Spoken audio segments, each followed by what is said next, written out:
This has been a sad uh, month to think about what's been happening to our people.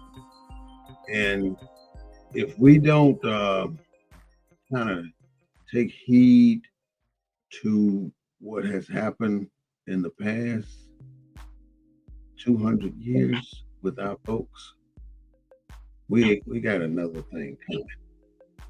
And when I say we got another thing coming, that's a old stay in that some people say when you don't know what's around the corner. Because right now we're facing a lot of stuff in this country.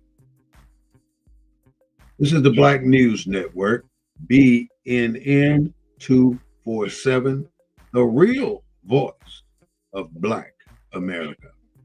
Coming at you live on this 7th day of February, 2024, broadcast number 188. Thank you so much for attending this conference.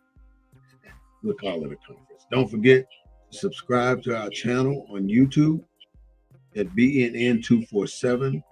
Like us on Facebook, BNN247. We can really use your support in those areas. I have seen a lot in my 60 some years. And some of the things that I've seen are things that we really can't adapt to in this day and time. If you take away a teenager's cell phone, you think you got to take him to the emergency room because he's gonna have a damn heart attack.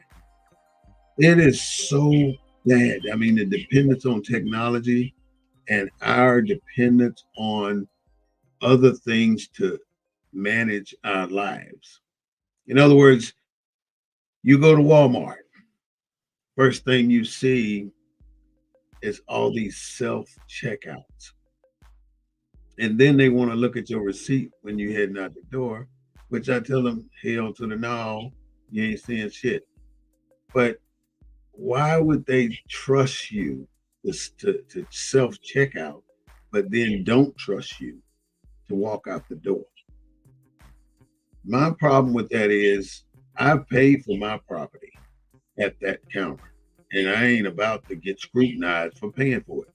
Now, some people don't mind. They walking out the door handing the receipt to the person there, like, and the person might not even want to see it.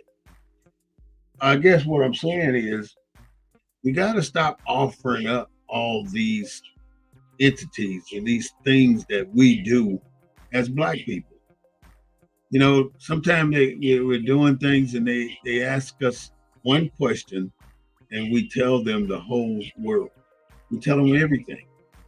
You got to realize when you're dealing with those people, you can only speak about the one thing you're talking about. And for God's sakes, make sure it's not about you. Make sure it's about them and what they do. Your life should be private. You should not mix with your people at work. Don't tell them what's going on in your household because they're going to tell somebody. And it ain't their damn business no way. So you just need to remember that that is a big no-no. I've always thought about day one, January 2nd, 1865. January 2nd, 1865. Now, that wasn't that long ago. I mean, I have relatives that I know, they're deceased now, born in 1890, 1895. But slavery was allegedly ended in 1865 on January 1 with the Emancipation Proclamation. Now, listen to what it is that ended slavery. It was not a law. It was not a bill. It was a proclamation. That's like me standing up here. I proclaim that I'm white. But the truth will set you free.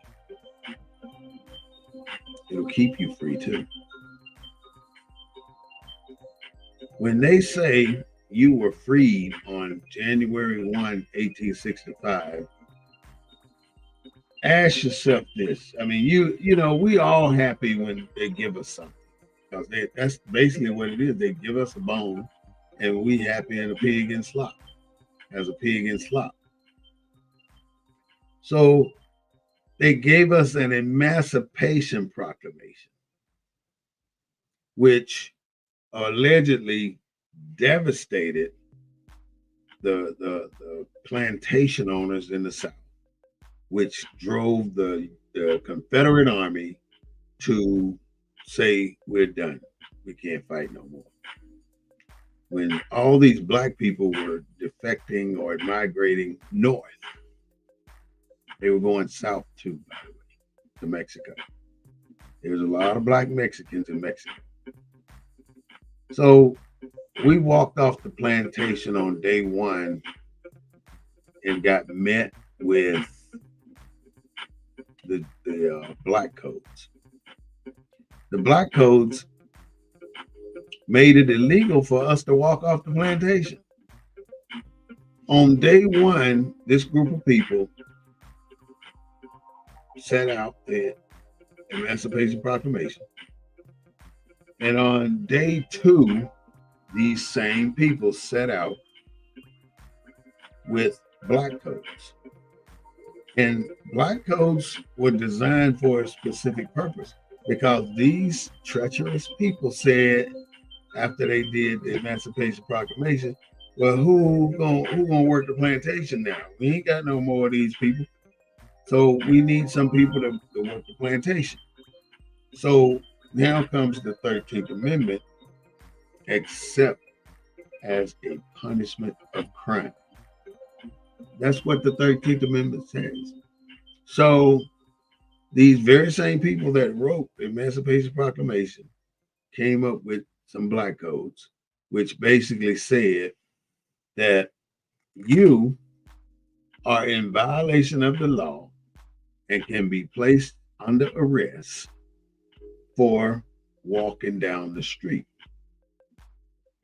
You can be placed under arrest on a job. Now, I'm saying these things because you didn't have no job. You didn't have a place to stay. You really didn't have much of anything. You had the clothes on your back and that religion that white man pushed down your throat, which is a problem for me. I mean, I've researched religion for a long time. I'm currently studying for a doctorate degree in theology. So I'm doing the research. I'm finding out the reasons, the things that have happened here in this country concerning walking off the plantation. I want to see one of these famous people, maybe Tyler Perry, um, Oprah, and a couple of other ones that can put together a movie. And that movie is about day one off the plantation. How 100 people walked off this plantation and 99 of them got put in jail before the sun went down. So now they got you for punishment of a crime, which was walking down the street or inciting a riot with five or more black people together. This is what we have to deal with as Black Americans or African Americans or Moors. It's up to you what you want to be. Now we got to get back to our higher selves, because as long as we are absent of a heritage and a lineage to where we are now, then you bastard children. I'm just being frank. You are bastard children. That means me too. But I fixed my bastardness by becoming a Moor. Now I have a nationality inside of the United States of America. The Moors have formed a nation within a nation in this country. And if you ever intend to stop operating in your lower self and start operating in your higher self, reconnect yourself to your ancestors, because the shit that you've been taught, the things that you learned, is not our history. You know, when a black child goes to kindergarten and he's given a paperclip and says, what can you use this paperclip for? And they are so creative. They come up with so many different things, hundreds of things you can do with this paperclip. But as they progress to the first grade, second grade, third grade, let's say third grade, you give them this paperclip again, then their mind is blank. They can't come up with one thing other than holding paper together that this paperclip can do. Now, see the difference here? Before they got indoctrinated into the American school system, those children of ours were bright as hell. They were smart little folks. And the moment we walked them into the public school system, they began to get dumb. The school system ain't teaching you to be smart. It is not teaching you to get an education. It is teaching you how to believe in the white man and how to believe in the white man's ways. Ain't nothing about what's being taught in school got anything to do with you. And the little bit that's been in there, like Rosa Parks, like slavery, they're saying Slavery was a job training program. And Rosa Parks was just mad at the world, so she got put in jail for sitting down on the bus. They're making stories out of these famous people. Harriet Tubman was a fugitive. Let them tell it. So all of these things are changing now in our culture. I took the time to write down a bunch of little stuff here. And what I wrote down is all the people that, all the things and the people that were taken away from Black people. When we have invented more than 70% of every damn thing in this country, everything, we have invented a lot of stuff, a whole lot of stuff. And I know, just a bit of information. I know you're aware that Joe Madison died, that Black Eagle. So I wanted to put that in there. And I just sent him one of my books, Leave the Dirt to Cottonfield, last week, or 2 weeks ago. I hope he had a chance to put his hand on it. That's a really sad story. He died from prostate cancer. The Secretary of Defense went in for prostate cancer operation. He didn't tell the president. So the president and all the news reporters trying to make that out of a big thing.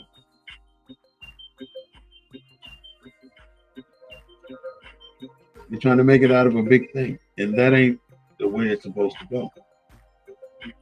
So Lloyd Austin said he all right, he messed up. He took the fall for it. But who wants everybody and their mama in your business when you going in for somebody to operate up your ass? Nobody wants to tell anybody that. And that's what Lloyd Austin was when it happened. He had no reason to tell anybody about his personal operation. So in reality, he said 2 T's in a bucket, mo bucket. Because he is the Secretary of Defense and he ain't got to tell nobody if you don't want to. You can fire me, I'll be good. And that's the same thing. Biden can lose the election, he'll be good. Trump can win presidency and Biden will be good. Even Trump will be good if he loses. What it boils down to is draining the swamp, which he's thinking that in the back of his head. He wants to get even with a lot of people. He wants to go into the presidency under a grudge match. And it's so ironic that many people in America support this grudge match shit that Donald Trump is promoting. Okay, you didn't see what happened on January 6th, did you? He promoted that and got y'all to go attack the Capitol, and now 700 of y'all motherfuckers in jail. But you didn't count on that, huh? But you done been in there and you done got your butt drug across the ground. They done did you. They done did you because you were that damn weak and you fell for the okie doke from Donald Trump. Donald Trump's a bad dude, man. You know, out of all the businesses he's started, every single one of them have failed. All of his businesses. I don't know the name of his company. I only remember a couple, but I know every business venture he went into failed. That's Donald Trump for you. I know y'all saw Tim Scott, the biggest buffoon we've ever known, to put his face on TV and kiss Donald Trump's ass. His head is so far up Donald Trump's ass. I don't understand. This man just totally degraded himself on the stage. and made himself look really, really, really stupid. I mean, I can't say enough of how stupid he looked doing what he did up there. It's just unfreaking believable that a senator or a congressman that was appointed by Nikki Haley gonna go with Donald Trump, even though Nikki Haley, the one, gave him a chance. That's total backstabbing. I want to see Nikki Haley win, but I got a feeling Donald Trump gonna win. And when whoever wins, it's gonna be some shit in the city or in the country. 41 of the signers of the United States Constitution, 41 of those men owned slaves. They did. That's why when they said we're going to count the slaves as 3/5 of a man, and we're going to give these plantation owners a little leverage by counting these slaves as 3/5 of a man. That has never been rescinded. It's still there. See, all these things are not talked about because there's a big difference between rights and privileges. Rights and privileges. Right now, every black person that's not a Moor, or every black person that's not a true African from Africa with an African passport and an African nationality, every single person, they function under privileges. If you have not taken the oath of amnesty, which was done by Lincoln, he wrote it, then you are operating in this country under privileges. And they can take those privileges away at any time. And that is why no prosecutions have taken place for the thousands of officers that killed black men. Only when it's obvious that he killed that black man. Even when some of them are not obvious or obvious, they let them off.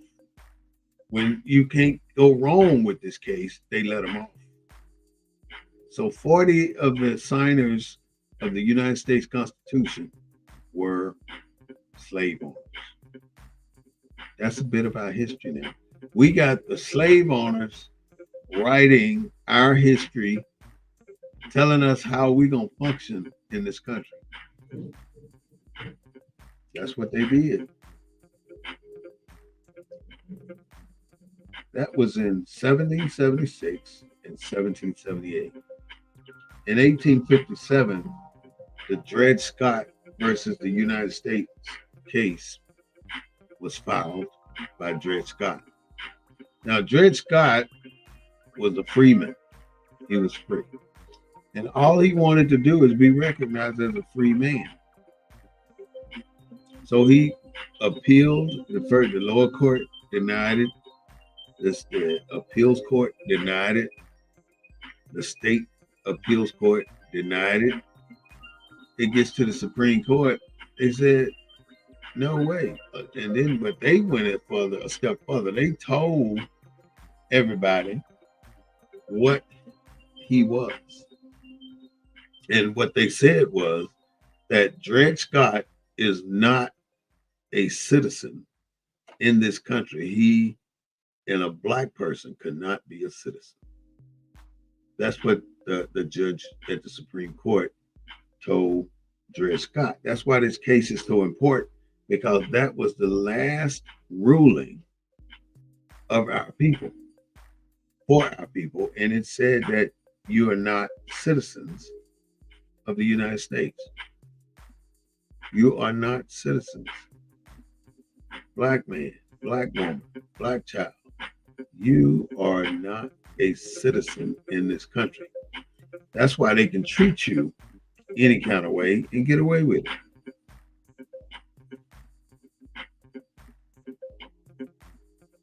In 1861, the South, the Confederate States, 11 of them, initiated the war to keep their slaves.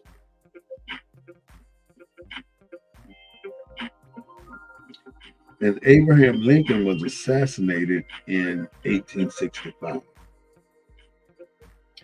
1915, oh, and that's when they passed the 13th Amendment too, with the 40 people owning slaves and the 3/5 of a man. Birth of a Nation, that was a movie choreography by some prejudiced white people. And it showed the Klan riding in to save the day. And it showed the black man as trying to steal the white woman. So look at it this way. Ain't a black woman on this planet that'll let you portray them as a white woman is portrayed. A white woman is portrayed as dumb and unable to manage herself. Not all white women are like that now, don't get me wrong. But some are.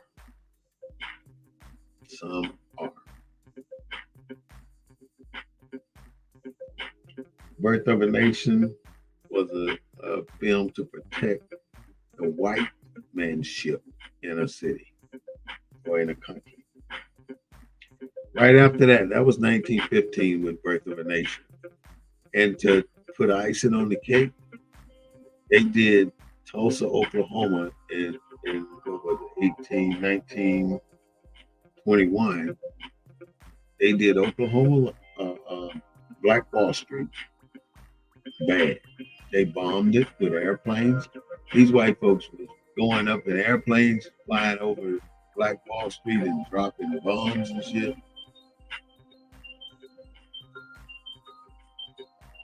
They killed a whole lot of folks that day, a whole lot of black folks. All because this young black man, about 16, 17 years old, he was a shoe shine boy downtown of Tulsa, Oklahoma. He could not use the bathroom in the building where they had him working. There was only one bathroom downtown for black people to use. So he told his boss or asked his boss, could he go relieve himself? Boss told him to go ahead and get back here in 5 minutes. So he takes off, goes to the bathroom, but the bathroom is on the 4th floor. And the elevator is coming down so they can pick him up. So the elevator door is open, and you know, on the bottom of the elevator door, there's that metal ledge between the elevator and the outside. When he went to go into the elevator, he was so nervous because a white woman was in there. His foot kicked that rail, and he fell forward. And he was good and sweaty because he had just ran. So he may have bumped into her breast, bumped into her arm, or anything. And she said she was okay. He went on to use the bathroom, got out of the bathroom, went back to work. Then here comes the police to get him because he assaulted a white woman now. So that was the beginning. And then they said, no, we didn't assault a white woman. He didn't assault a white woman. This is what happened. Yeah, you did. You still assaulted her. You got to go to jail.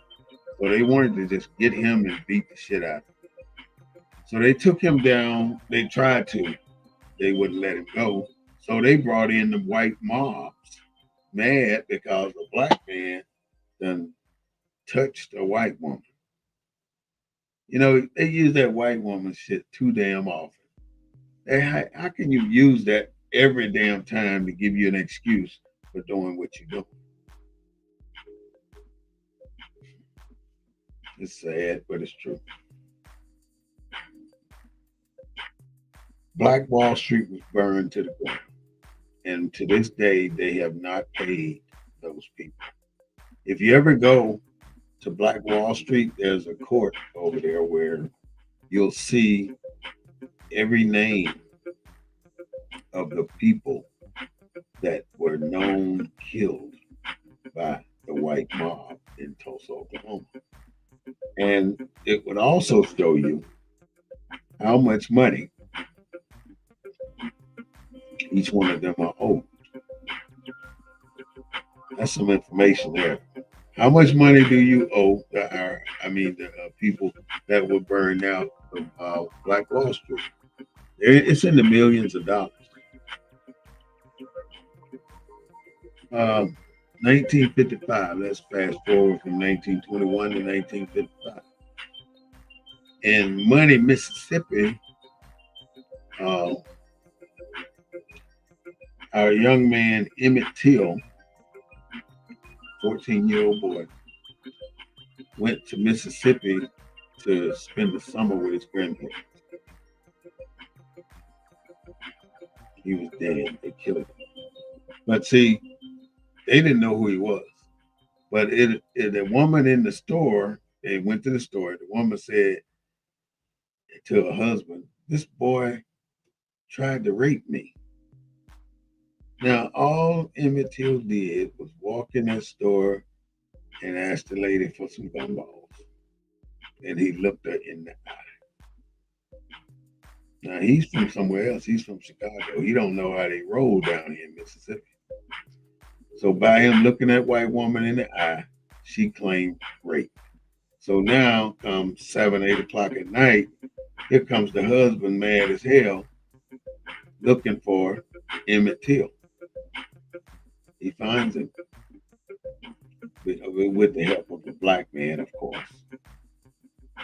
He finds Emmett Till. He takes him to the barn, and he commits to beating the life out of this boy, beating him, breaking his bones, dismembering his face. I mean, they tore him apart.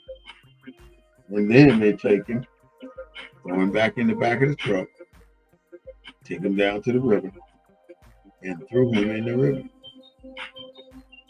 That's the dead. He was dead. But they killed him off of what that white lady said. And then fast forward to 1996, 97, she said he didn't do anything. And they not gonna put your big fat ass in jail? Hell no, they didn't. They did not put her in jail. That was pretty sad. But they should have put her in jail. And I think she died already. So she spent the rest of her life living free. Living free. Ain't that something? Black lives really don't matter in America. That's why there are so many people finding their way out of here, and they're going to other places because America don't treat them right, don't treat us right. There's so many things that they have done to us that we really haven't had the tools to combat. The only tool we have is unity. That is the only tool. I mean, people go to church every Sunday. What church is doing a political or welfare move to train up people to become civil rights activists or leaders in the community? I mean, the churches, there's so many churches, black churches, that they need to start and support each other, each people in the community.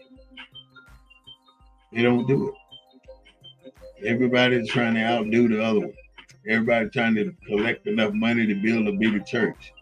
Everybody want to buy everything around them so they can build a bigger church. It's bullshit. It is bullshit. So that was 1955 when Emmett Till was murdered. and his mother insisted on having an open casket funeral.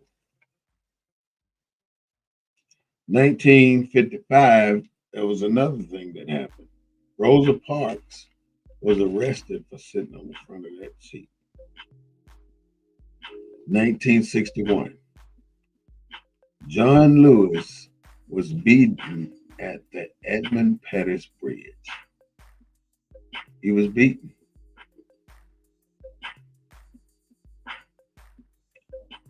1963, 2 years later, the bomb went off in the church, killing 40 little young girls.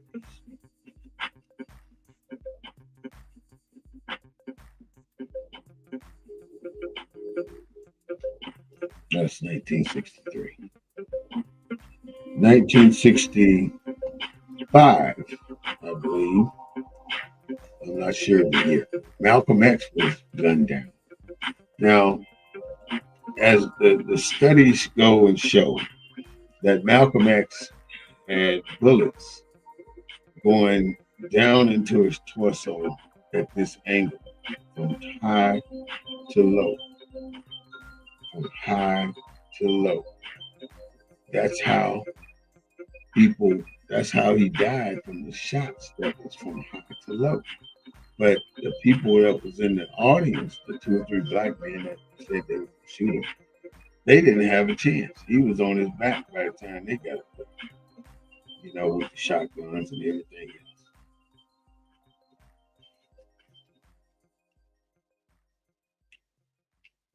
else. That ain't all. 4 black girls ended up getting blown up in a church in Georgia. These girls got blown up because some white man planted a bomb in the back of the church. This is what we deal with on a regular basis. 1968, we lost Martin Luther King at the Lorraine Hotel. 1976 is a beautiful year for Ronald Reagan. Ronald Reagan blamed black women for white people suffering, calling them welfare queens.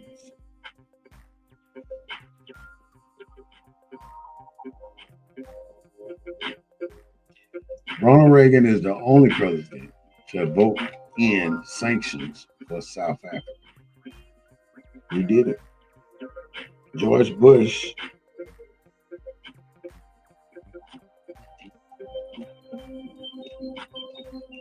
Donald Trump called for the exception of the 5 deaths. What the hell is that? Of the 5. Oh. He called for the assassination of the 5 Central Park 5. And those boys were innocent. But Donald Trump didn't give a damn. He wanted to hang them. For somebody to say hang them, that's an automatic racist remark when you're talking to somebody black. It's a racist remark, and that's what somebody did when Ronald Reagan was in office.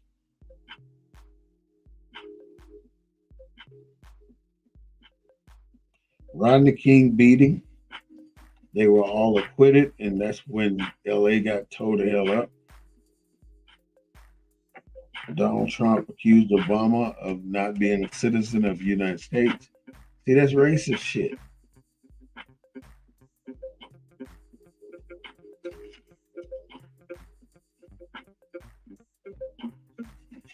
Children are now in a bad situation. People under 16 crime is up 326%. And there's no stopping, because they will shoot you for just driving down the road. You go down the street, they're going to shoot your ass if they don't know you. So why give these young people so much damn power? Because that's what we do. We give them a lot of power to do this bullshit. This is the Black News Network. BNN247. Please go check out our YouTube page and subscribe. We'd appreciate it. Go to Facebook, do the same, Twitter, all of it. BNN247 is the way it is. So my thought process is we have to unify or we will perish because they have no reason to be nice to us because we haven't given them a reason to be nice to us. They have no reason to be afraid of us because we haven't given them a reason to be afraid of us. But sooner or later, we're going to unify, and then you're going to catch hell. Because Christopher Columbus, how the hell he discovered America? Christopher Columbus showed up and he saw the Indians and he called them Aconones or something like that. And from that term, they came to Indian and started calling them Indians. But it was not because the Indians wanted to be called Indians. It was because it was mandated that they be called Indians and not by their tribal name. Because, see, Indians lived by the tribal's name. Those tribal names go back hundreds of years. The Moors are the same way. The Moors lived by tribal names. A-L, and Ali.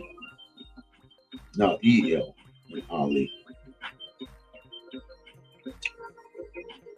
This is the Black News Network, like I said. We broadcast Sunday at 3:30 p.m. and I hope that's not Super Bowl Sunday, but I think it is. But the show must go on. We'll still be here. Thank you so much for listening. And what I'd like to say in closing is Black people got to really realize that something's is fundamentally wrong with the way this country processes people. You know, the migrants that they're bringing in are getting every bit of what we are not getting. They're getting 2 years free board. They're getting training. They're sending them to school for free. They're giving them cars. They're giving them cell phones. They're doing a whole lot for these people. And then they just had a few of them arrested that was trying to do a bank heist. So they were part of this game. So they go into jail with the handcuffs on. They put the third finger at everybody on national TV as well. I want to say thank you again. I really do appreciate you being here. I will definitely be back on Sunday at 3:30. This is the Black Leaders Network.